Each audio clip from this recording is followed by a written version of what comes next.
Shalom, welcome to the Jewish View. My name is Rabbi Nachman Simon with the Chabados of Delmar, and again we're going to be talking very interesting and deeper ideas about the Parsha, the Sedra of the week, which is Vayeitzei. And let's give again just a basic idea, and then we'll go really deep into it, what all these deeper ideas really mean. Now Jacob at the end of last week's Parsha was running away from his twin brother Esau. Why?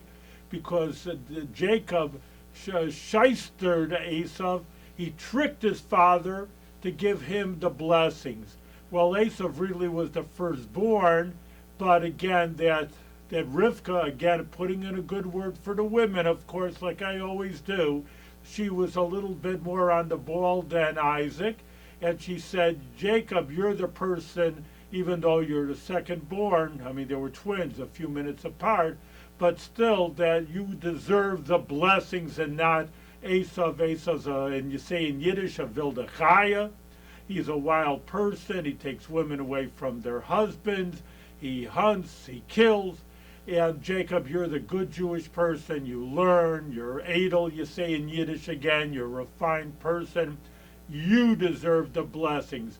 So again, that was last week's parsha. There was a very big intrigue, and Jacob actually did get those blessings. Well, when Esau found out, he says, ooh, I'm going to kill my brother for taking my blessings away from him. So in the meantime, Isaac said, you better get out of town, so to speak, as they say in the Westerns. And when he had to go to Lavan, so that's his mother's, finds as a Rivka's brother. In any case, Lavan is his name, or Laban, I think they say it in English, but in any case, that he went there. Now, this Lavan, even though that is Rivka's brother, so they actually had good lineage, but still he was a very shyster. They called him, again, using my Yiddish, the trickster. They actually call him Lavan Harami, Lavan the trickster, because he's always tricking everybody, but including that his Jacob. So these are some of the things he wanted to do, because remember that Rivka, again, that was his brother, when Eliezer came to get Rivka, to get married to Isaac, that he brought a lot of prizes and presents, again, a dowry, if you want to say that, for the bride. A lot of presents. So he said, oh, then he's probably bringing me a lot of presents also. If Jacob's coming here to find the bride, then he must have a lot of money with him too. So he checked him out, he hugged him, maybe he has some jewels in his breast pocket or whatever. He had nothing. Why did he have nothing? Why did Rivka and Isaac send Jacob away with nothing? Well, he didn't go away with nothing, but actually a very interesting story. Eliphaz, who's Esau's son, Esau said, run after that guy, my brother, and kill him. So actually, Eliphaz was actually a decent person, because his grandfather, of course, was Isaac, and therefore he didn't want to, he was known, you just don't kill people. He was a little more refined himself. So he says, well, I got to kill you, Jacob. He says, please don't kill me. Well, what am I going to do? I got to listen to my father too. So he says, well, take all my money, and a dead person's, a poor person is considered like dead. I mean, nobody listens to him. It's just the opposite of Fiddler on the Roof. When you're rich, everybody puts you on the board, and they listen to you, and you're so smart. I mean, maybe you're smart in business, doesn't mean you're smart in education, but everybody listens to the rich man. Yeah, but on the poor man, you know nothing. Who are you? If you'd have any brains, you'd have money. So he says, it's like a dead person. So he says, all right, it's a good idea. So Jacob was left for broke, and therefore when he came to Laban's house, he had nothing. So he says, well, I want to get married. He says, well, you got to give me something for my daughters. What are you going to give? He says, well, I'll work for you for 7 years. For that payment instead would, of course, be for, and I want your Rachel. How did he know about this Rachel? So he came to the Rachel in English. He came to a well, and it was early in the day. Now, today, everybody 9 to 5, and they take off 3-day weekends. There, you worked every day of the week. And if you're a farmer, and even farmers today, they get up early in the morning, and it's a very hard job, even when we're in the 21st century, let alone 4,000 years ago. So they came to a well, and that was the water hole. But everybody was there early. I says, well, wait a minute, why aren't you guys working? You're taking off. What is this, an easy day? Again, they didn't have worker rights 4,000 years ago. It wasn't a joke, but they didn't. They worked hard. So he says, well, the well is topped with a big, big rock. And it literally takes us all the shepherds together to push the rock off the well. So he says, well, Rachel was coming, and she was shepherding her flock too. So she came together with everybody else. So Jacob says, don't, I'll show you. And he was so strong, he pushed the rock off all by himself. And he saw Rachel, and he knew that was the person destined for him. She was beautiful, it says. And therefore he came to Laban's house and said, she's the girl I want to marry. And then we said, well, you got to give me something. And give you something, well, I'll work for 7 years. And since he loved her so much, the 7 years seemed like nothing. So then he dealt with the sheep. Again, they were farmers in those farmers throughout history. In any case, that he worked 7 years together with the sheep. And then he says, all right, now it's time for a marriage. So then, like I told you before, that Laban was a shyster. He was a trickster. So instead, that he gave, and you don't see really the bride. They have the veil even today. You don't see who even she is under the chuppah, under the marriage canopy, because they have such a thick veil on them. He put the older sister, who was Leah, instead of Rachel. So in the morning when he found that out, he says, well, what did you do? I married the wrong woman, the wrong person.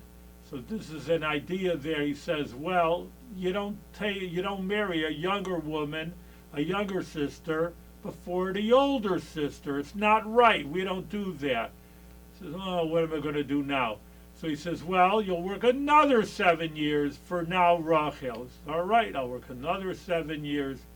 An interesting question, though, and maybe you're going to be asking that, but one of the 613 is many mitzvahs about different categories of life, and one of them is who you can marry. And there's a lot of people, obviously, out there that you can marry. You just don't have one or two choices. But one of the things is that in those days, I have to preface, that a man was allowed to marry more than one wife. It really stopped about even thousands of years ago, but Rabbi Gershom 1,000 years ago says you can't do it anymore. It's under rabbinical decree, and even in the United States and most Western countries, as I know of, you cannot marry more than one wife. So that's, again, the law of the land is the law. But anyways, there's a rabbinical ordinance against it. So he could have married 2 wives, but one qualification is you cannot marry 2 sisters. Why not? The reason is because you can imagine, you have to imagine, I don't know anybody who married 2 wives, but they were called rivals. And rivals means, obviously they're jealousy. Hey, he loves me before he loves you, and he's with you on a date and not with me. So, again, you have 2 women that are rivals, and that's life. But you don't want to have 2 sisters who have a natural love towards each other. Now you're forcing them into a relationship which they are really adversaries to each other.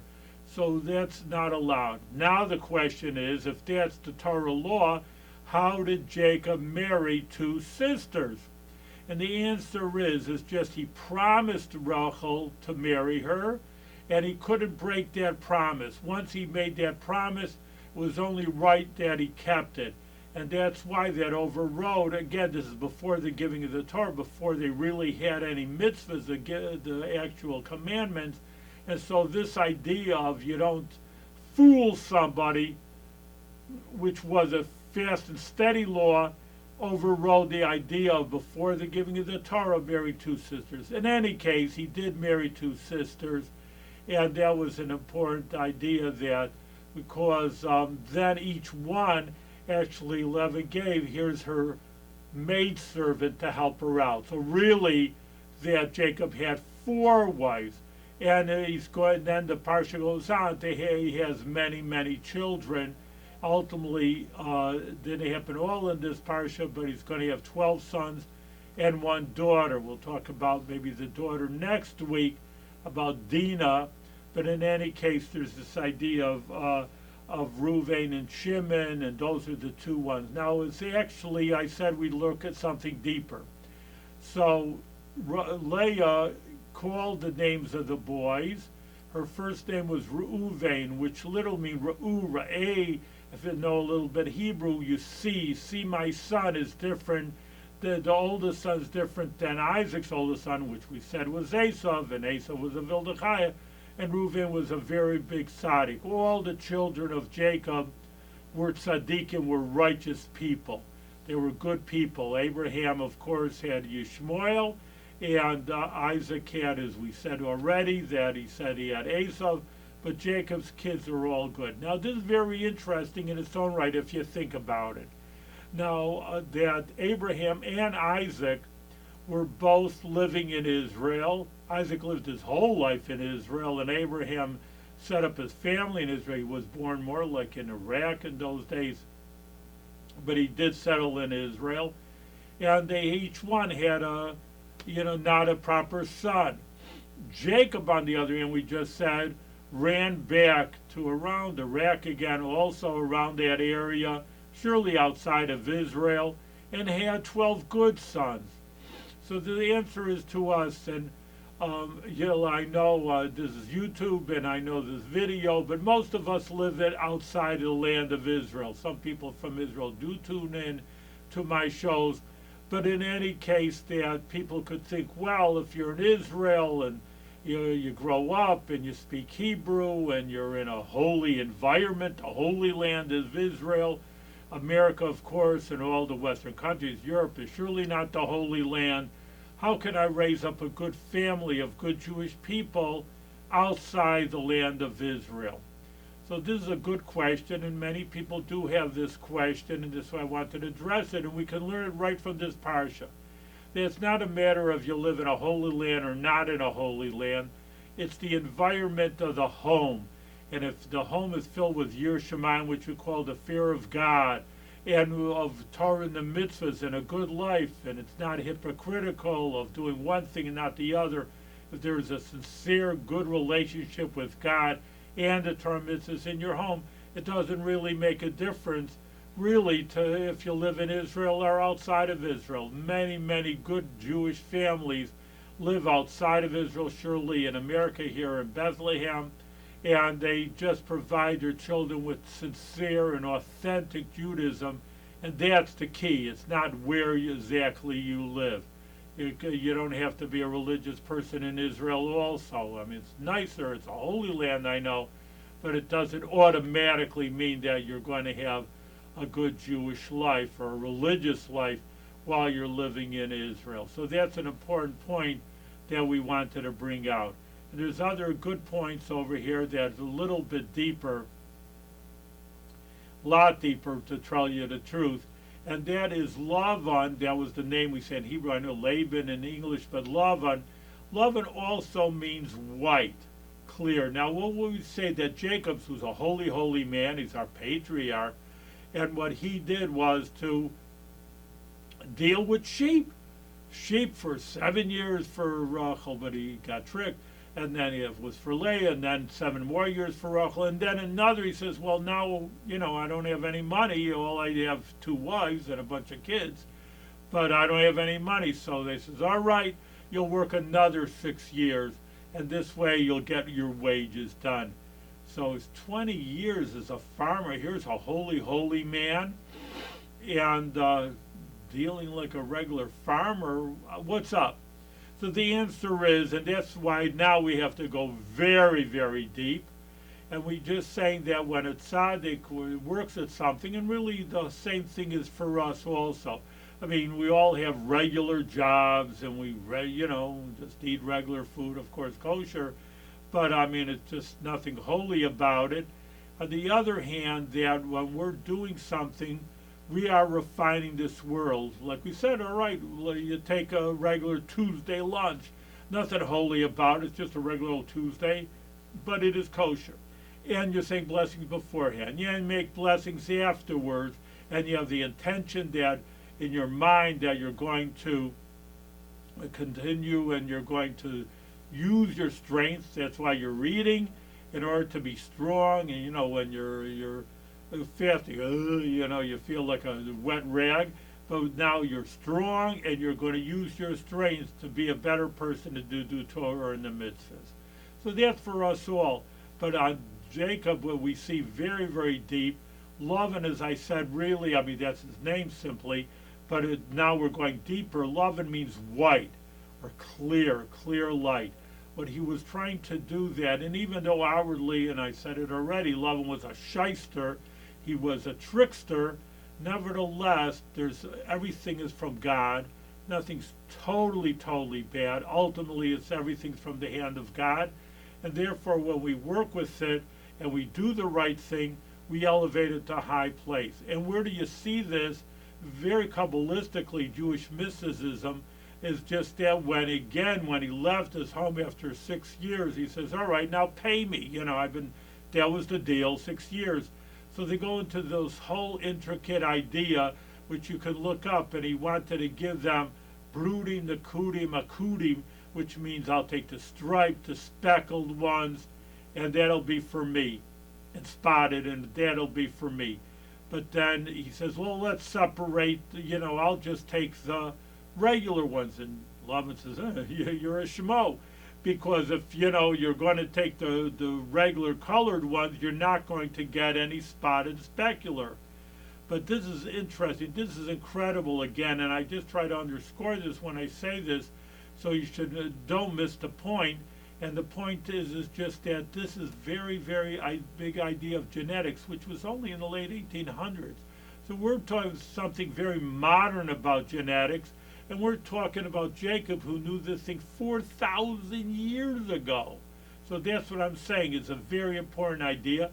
And that is just that simply, and I'm not a geneticist anyway, but again, that it could be, we have a lot of kids and grandchildren, but you see, sometimes that things don't show up in your children. Hey, it's just not like me. Well, where did the kid come from? Obviously come from you, but obviously the child had grandparents and great-grandparents, and maybe that trait came out in their grandchildren. It's skipping a generation. So most people didn't realize that. Say, well, you're a person, this is your kid. And Jacob knew this. This is just basic idea of Mendel's genetics. They found out is that the second generation, the third generation, will pick up the traits of those grandparents and great-grandparents, and who knows, going all the way back. And therefore, that this is an incredible idea that he did out-trick the trickster, because Lavan said, I got him, he's taking the plain animals. But the next animals that were solid colors, their kids in turn had the traits of the older ones, and therefore he out-tricked the trickster. So again, that's a deeper idea where all science, the bottom line is all science is contained in Torah. Because what is science? Science just tells us what the world is. This is the way the world runs. Well, who created the world? The Almighty created the world. So therefore, he created Torah. So he's not just there was a world, and I give you a little religion inside of it. No, there is religion, of course, in the Torah, but there's also everything is contained in the world, is part of God and in the Torah. So here's one prime example where we can find out that we just even something fairly modern, it's only 100, 150 years old, things like that, a few hundred years, is just that Torah had it. Well, of course Torah had it. God knew about all science and all ideas. That yes, it's hidden and man has to dig it out and figure it out, but it's all ultimately contained in the Holy Torah. So that's an important point that I wanted to bring out, and I think it's an important point also. That Here's another very big idea that I wanted to bring out to everybody, is those names is what we said, that Reuven and Shimon, and these are the names of the kids. So there's a major, major idea with Joseph. Now, again, as we said, that Rachel was the favorite wife of Jacob. And it was a hard time having children. We talked about before, many of our greatest matriarchs and mothers had a very hard time having children, which is a question in its own right. A woman who wants children, that's the best blessing in your life, is to have children. And here, these are the greatest women, the most spiritual, tzaddikas, you call them, the righteous women, and they had a hard time having children. Well, what gives? And there's many answers that God wants them to have children, but in order to have children, he wants their prayers. I mean, God knows everything. He knows exactly what we need and what we should have. So you could ask, well, why doesn't he give it already? So people give up on God and say, well, if there's a God, doesn't he know I need health? Doesn't he know I need a living? Doesn't he know I need children? Well, if he's God, doesn't he know this? And you say he loves us, and why doesn't he give it to us? So it's a good question, but the answer is, this is one of the answers, that God desires our prayers. Again, like I said, there's give and take. There's a lot of knowledge out there. It's hidden, and we have to work and exert ourselves in our minds. And here's something also, exert in our hearts to pray for something that, of course, is very important to us, having children. So the firstborn of Rachel, even though Leah already had a lot of children, was Joseph. Now Joseph is named, and again, these are just, all right, there's interesting names, it's nice to have names, but again, these are in the Bible, and these are holy people. When they gave names, there's a lot of deeper meanings. So Joseph means from Yosef. Again, you have to learn the original Hebrew. Yosef, and she asked God, give me Yosef li ben Acher, add for me another son. So she did eventually have Benjamin Binyamin. But what do we learn it out from? Is just like that. For example, we're all children of God, every human being. Like I say some people are not so. They don't act like it, that they're godly people, or they're connected to God. But that's God's wish. Yosef li ben Acher, add for me another son. Get out there and tell a person that you are a godly person, you are very special, and you'll add on to God and like another son. I mean, we all are, like I said, everything hiddenly is perfect and good, but that's not our business. Our business, that's our attitude, but our business is to get out there and make it go. Make it a good thing. Make people good. Make the world good. Find out the knowledge and dig your mind into the Torah and find out all the secrets of the universe. There are a lot of things that are they're already written for us. There's the Zohar, Kabbalistic books. There's so many books. It takes time to learn them and understand them, but even using your mind to think deeply and why things happen. It's not so simple. It's really not simple at all. It's just that, but we have to exert our minds and our efforts to change the world to be a better world. It is ultimately a good world. Like I said, it's hidden. There's a lot of problems, to say the least. But again, you could just say people are sick, so figure out a medicine. Of course, if you're a doctor, and make the world better. What everybody's job is, you don't need to have a college degree to help somebody else out. You don't have to be a tzaddik, a righteous person, to be a good person. Every person is good, and every person can help somebody else out, no matter who they are and what they are or what their circumstances are. So that's an important lesson.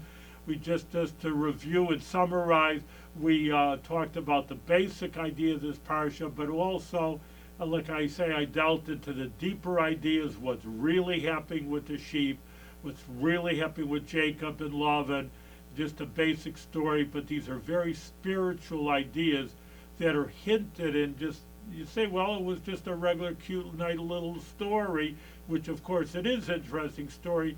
On the other hand, in those interesting stories is hidden the deeper meanings of the Torah. So thank you very much for tuning in for the Jewish View. Thank you very much.